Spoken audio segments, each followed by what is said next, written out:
I gave her every opportunity to walk away, but instead she chose to constantly deal in deception. And I'm tired of it. A State Line man finds out how long he'll spend behind bars for killing his ex-girlfriend. 46-year-old Rayshawn Smith was sentenced to life in prison. He pled guilty to first-degree murder charges in the death of Ashley Hardin. Someone reported her missing early in the morning, July 23rd. Hardin and her child smelled gasoline and went outside their house to investigate. She never returned. Hardin's body later turned up on Rockford Road in Roscoe. Smith posted a video to his Facebook profile stating that people are going to wonder why I did what I did, referring to Hardin in that video. People are going to call me crazier and wonder why I did what I did. Deception. Stop dealing in deception with people. When I met Ashley, I was openly polyamorous. I slept with women. I was upfront about it. I told her about my anger issues. I told her about my felony. I told her about prison. I told her about me being controlling, violent, everything. I gave her every opportunity to walk away. I gave her every opportunity to be honest with me, but instead she chose to constantly deal in deception. And I'm tired of it, period. What makes a woman overlook glaring dangers in a man's past, weaving herself deeper into a web of risk that unravels everything she holds dear, even when everyone else sees the trouble coming. In Rockford, Illinois, one mom's choices ended in a tragedy that broke her family and shocked a whole town. Before we get too deep, hit the like button, share your take in the comment, and tap subscribe with the bell so you never miss the next episode of Deranged Women.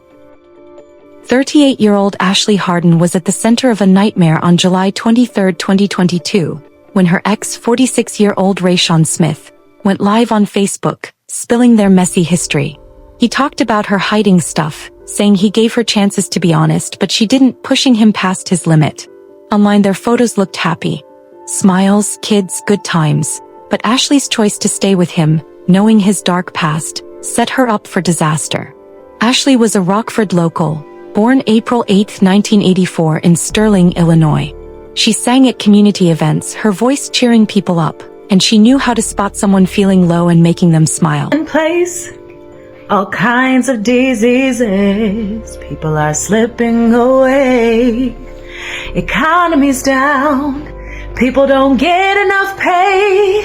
But as for me, all I can say is thank you, Lord, for all you've done for me. Her social media was full of positive posts, telling people to be thankful for health, work, and family because not everyone gets that grace. As a mom of 3, her nights were about homework and bedtime stories. She worked as a receptionist at Mercy Health, a steady job that kept her grounded. Yet her posts often spotlighted her romantic world, especially Rayshawn Smith, the man she'd chosen despite the whispers.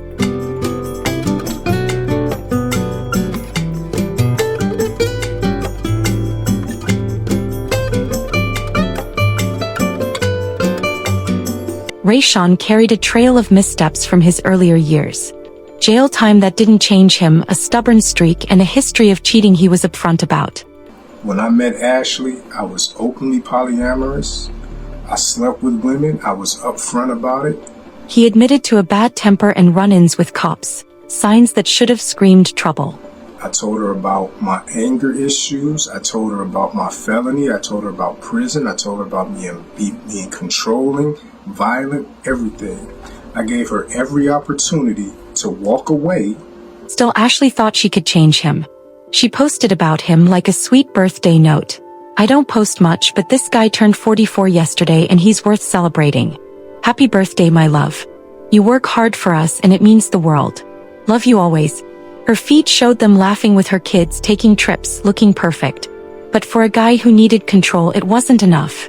In a bid to reshape his narrative, Rayshawn self-published a book called Sociopath or Wrong Path, a raw take on his life written when he was at his lowest, drawing from his own rocky road and encounters along the way.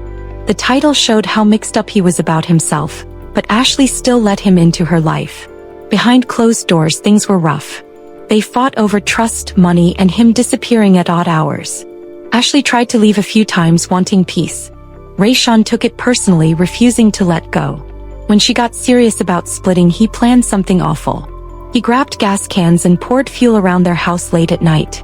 The smell woke Ashley and her son around 3:45 a.m., and she went outside to check, but she never came back.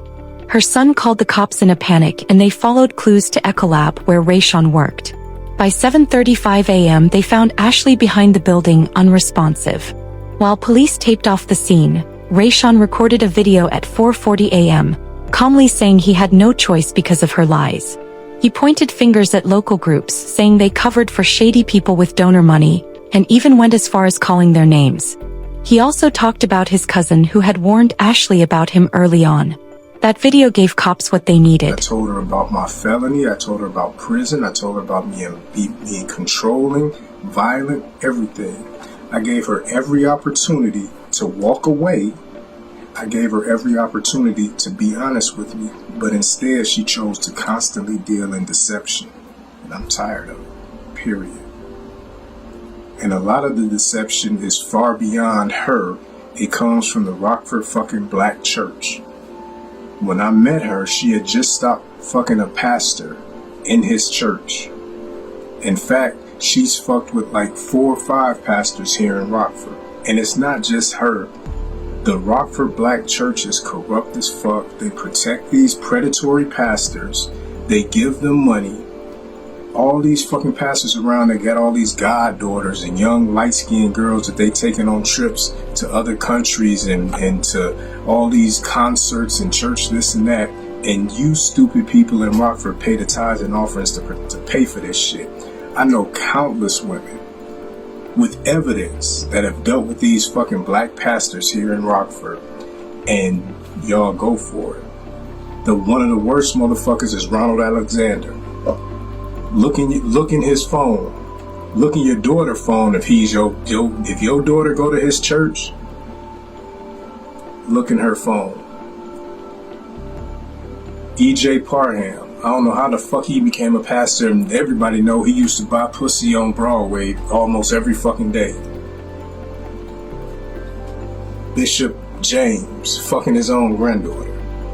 And all this shit is always rumored about in Rockford, but it gets swept under the rug. And then another bad one was Larry Hamilton, Ashley's ex-husband.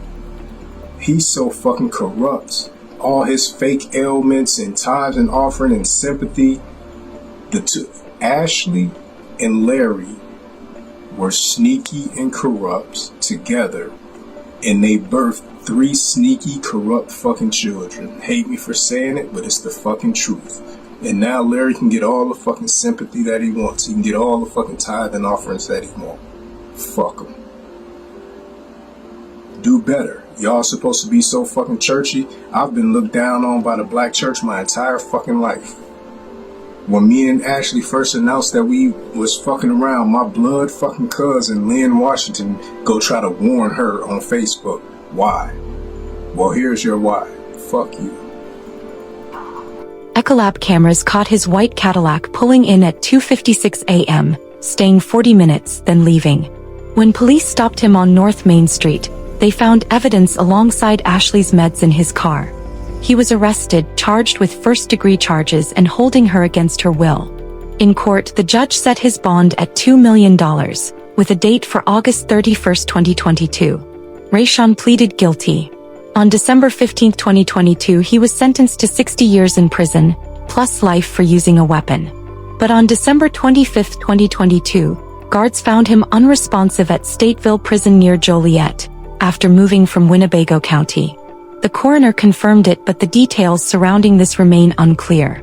At Ecolab, where Ashley previously worked, her co-workers expressed their grief. The manager said they raised money for a bench to honor her, paid for by the company. When the tragedy occurred, we were all shocked and deeply saddened and didn't know, how to react, how to respond.